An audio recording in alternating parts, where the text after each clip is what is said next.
नमस्कार दोस्तों, मैं हूं भरत और आप देख रहे हैं यूट्यूब रेड टेक भरत। पिछले वीडियो में हमने बात की थी रेडियोलॉजिकल इक्विपमेंट के बारे में, जिसमें हमने बहुत सारे इक्विपमेंट्स देखे थे जो कि रेडियोलॉजिकल प्रोसीजर के समय काम आते हैं।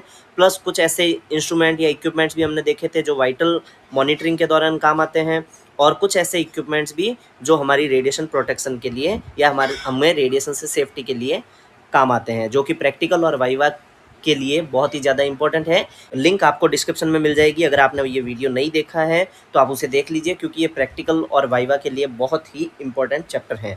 अभी आज के इस वीडियो में हम बात करने वाले हैं कॉन्ट्रास्ट मीडिया के बारे में, जो कि हमारी book handbook of radiological investigation का चैप्टर नंबर 3 है। ओके, तो उसके बारे में हम बात करेंगे कि कॉन्ट्रास्ट मीडिया क्या है। कॉन्ट्रास्ट मीडिया एक केमिकल सब्सटेंस है जो कि क्या करेगा, enhance the visibility of organ in radiograph. तो ये क्या करेगा कि जहाँ भी हम इसको इंट्रोड्यूस करेंगे, जैसे कि अगर वाया द ओरल मेथड किया तो ओरल मेथड में क्या होगा, जो भी इसोफेगस है, स्टमक वाला पार्ट है, वो हाईलाइट होगा। अगर हमने इंट्रावीनस दिया तो इंट्रावीनस कॉन्ट्रास्ट देंगे, तब क्या होगा कि वो कॉन्ट्रास्ट मीडिया रीनल से फिल्टर्ड होते हुए जाएगा, तो हमें किसकी एनाटॉमी वगैरह देगा कि जो भी हमारे किडनी की जो उसके यूरेटर हैं, किडनी की दे दिया, फिर ब्लेडर की भी, और उन सब की वो क्या करेगा, उससे हमें डिटेल देगा। तो कॉन्ट्रास्ट मीडिया जहाँ भी हम इंट्रोड्यूस करेंगे, वो जिस जिस वे से ट्रेवल करेगा, उस वे को क्या करेगा, उसकी विजिबिलिटी को इनहांस करेगा। अब हम कह सकते हैं कि कॉन्ट्रास्ट मीडिया क्यों ज़रूरी है। तो जैसा कि ऐसे नॉर्मली अगर हम एक उदाहरण के तौर पे देखें तो हम क्या कहेंगे कि जैसे कि ये एक एक्सरे की इमेज है जो कि चेस्ट एक्सरे शो हो रहा है। अगर एक नॉर्मल कॉन्ट्रास्ट क्या कहते हैं, जो कि हम न्यूट्रल कॉन्ट्रास्ट कहते हैं, जो कि बॉडी का कॉन्ट्रास्ट है कि हमें ये ऑर्गन दिख तो रहे हैं, जैसे कि हम इसमें क्लियरली विजिबल हैं, हमें ये लंग्स हैं, ओके, और साथ में ये इसमें हार्ट की शैडो भी इसमें अलग से नज़र आ रही है। लेकिन अगर मुझे इसकी फंक्शनल एनाटॉमी पता करनी है या फिर इसकी डिटेल से स्ट्रक्चरल एनाटॉमी पता करनी है, तो हमें नॉर्मल एक्सरे में नहीं मिलेगा। तो हमें क्या करना पड़ेगा, केमिकल सब्सटेंस या फिर कॉन्ट्रास्ट मीडिया यूज़ लेना पड़ेगा, कि जहाँ पे कोई भी ऑर्गन जिसकी हमें डिटेल नॉर्मल एक्सरे में नहीं मिल रही है, तो उसको हम क्या करेंगे कि कॉन्ट्रास्ट मीडिया के द्वारा स्टडी करेंगे, जिसे हम क्या कहते हैं कि रेडियोलॉजिकल प्रोसीजर हो रहा है। प्रोसीजर में हम ऑलमोस्ट जितने भी प्रोसीजर होंगे उन सब में कॉन्ट्रास्ट मीडिया यूज़ लेंगे। अब कॉन्ट्रास्ट मीडिया किन किन टाइप के हैं उसके बारे में हम अभी आगे देखेंगे। ओके, जैसे कि अभी हमने ये नॉर्मल उदाहरण देख लिया था कि नॉर्मल चेस्ट एक्सरे देख रहे हैं, तब हमें ये सारे ऑर्गन विजिबल हो रहे हैं, जैसे कि लंग्स दिख रहा है, हार्ट्स दिख रहे हैं।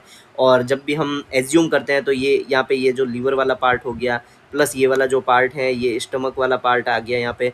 लेकिन हमें एकदम प्रॉपरली इसकी एनाटॉमी नहीं पता है, ना ही इसका स्ट्रक्चर कैसा है प्रॉपर, वो नहीं पता है। तो इसके लिए हमें क्या करना पड़ता है, इसमें कॉन्ट्रास्ट मीडिया इंट्रोड्यूस करना पड़ता है। ओके, तो कॉन्ट्रास्ट मीडिया बहुत सारे तरीके होते हैं जिसे हम इंट्रोड्यूस कर सकते हैं। तो कॉन्ट्रास्ट मीडिया इंट्रोड्यूस करने के अलग अलग मेथड होते हैं, जैसे कि वाया द ओरल हो गया, यानी कि कॉन्ट्रास्ट मीडिया को स्वेलो करवा के। क्यों एक जो ओरल कॉन्ट्रास्ट दे रहे हैं, क्या उसको इंट्राविनसली दे सकते हैं या नहीं दे सकते, ये सारी चीज़ें हम इसमें आगे की तरफ देखेंगे, जो कि काफ़ी इंपॉर्टेंट है। प्लस कॉन्ट्रास्ट मीडिया का नॉलेज के साथ साथ कि ये अगर इस कॉन्ट्रास्ट मीडिया से अगर किसी की प्रकार की कोई एलर्जी हो जाती है या फिर कोई एडवर्स रिएक्शन हो जाता है, तो उसमें हमें वो सिचुएशन कैसे हैंडल करनी है उसके बारे में भी जानेंगे। ओके, तो क्या देखा कि कॉन्ट्रास्ट मीडिया कैसे कैसे इंट्रोड्यूस कर सकते हैं बॉडी में।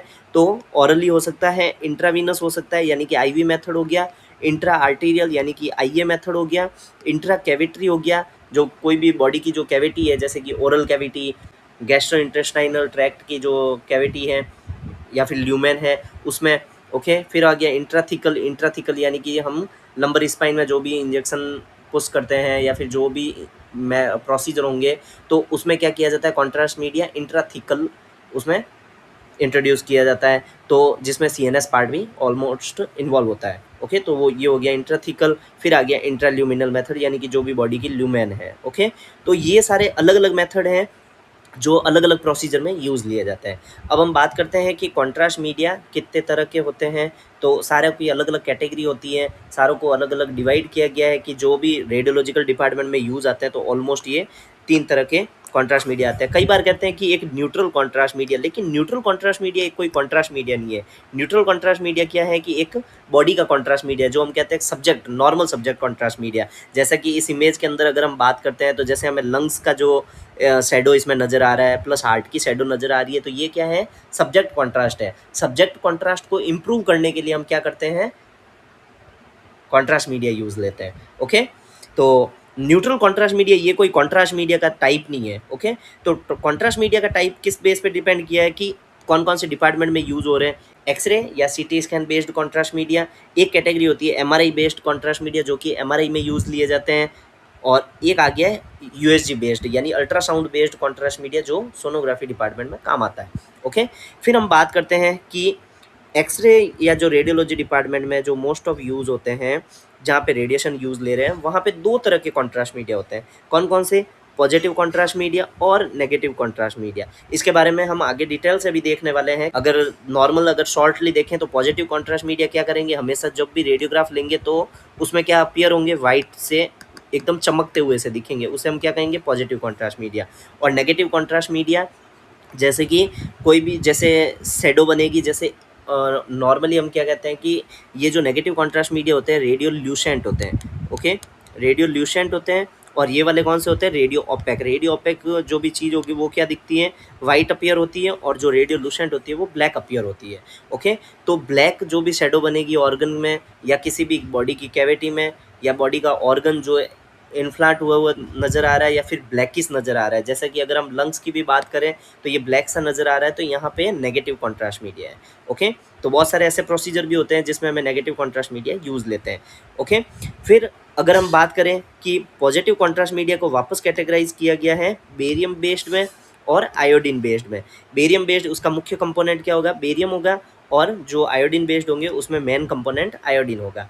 आयोडीन कॉन्ट्रास्ट मीडिया होता है उसको फर्दर डिवाइड किया है आयनिक कॉन्ट्रास्ट मीडिया में, और नॉन आयनिक कॉन्ट्रास्ट मीडिया और oil based contrast media. Okay, oil based जो है वो वाटर सॉल्यूबल नहीं होगा, और जो ये आयनिक और नॉन आयनिक जो कॉन्ट्रास्ट मीडिया ये क्या होंगे, वाटर सॉल्यूबल कॉन्ट्रास्ट मीडिया। अभी हमने इसका फ्लो मैप देख लिया है कि हम किस तरीके से पढ़ने वाले हैं। ओके, किस तरीके से पढ़ने वाले हैं, तो हमने नॉर्मल हमने इसमें क्या कह दिया कि कॉन्ट्रास्ट मीडिया की जो कैटेगराइज किया गया है वो किस किस बेस पे किया गया है, कि जो एक्सरे बेस्ड हो गया। ओके, फिर एमआरआई बेस्ड कॉन्ट्रास्ट मीडिया और अल्ट्रासाउंड बेस्ड कॉन्ट्रास्ट मीडिया। इसको वापस कैटेगराइज में हमने देख लिया था, वापस किन किन को कैटेगराइज किया गया है उन सब के बारे में देख लिया था। ऑलमोस्ट जो भी हमने कैटेगराइज कर रखा है वो पॉजिटिव कॉन्ट्रास्ट मीडिया के टाइप्स आते रहेंगे। इन सब के बारे में हम अच्छे से डिटेल से पढ़ेंगे, और साथ साथ में उन प्रोसीजर की इमेजेस भी देखेंगे कि कौन से प्रोसीजर में कब नेगेटिव कॉन्ट्रास्ट मीडिया यूज़ लिया है, कौन सा कब यूज़ लिया है। तो इसके बारे में हम पढ़ेंगे अगले वाले पार्ट में। पार्ट 2 में तो हम क्या देखेंगे कि ये सारे कॉन्ट्रास्ट मीडिया के बारे में। पार्ट 3 में देखेंगे कि अगर कॉन्ट्रास्ट मीडिया से एलर्जी होती है तो किन किन किन प्रकार की एलर्जी होती है, और उन एलर्जी से बचने के लिए क्या उपाय होते हैं। प्लस उसमें कुछ ऐसे की फैक्ट्स भी मिलेंगे जो कि एम्स में और बहुत सारे सेंट्रल एग्जाम्स में कई बार पूछे गए हैं। ओके, जैसे कि ये की फैक्टर्स हैं इसमें, ये की पॉइंट्स जो कि काफ़ी सारे सेंट्रल एग्जाम्स में हमेशा पूछे जाते हैं, जो कि काफ़ी इंपॉर्टेंट है। तो बने रहिए रेड टेक भारत के साथ, मिलते हैं कल एक नए वीडियो के साथ। Bye bye, thank you.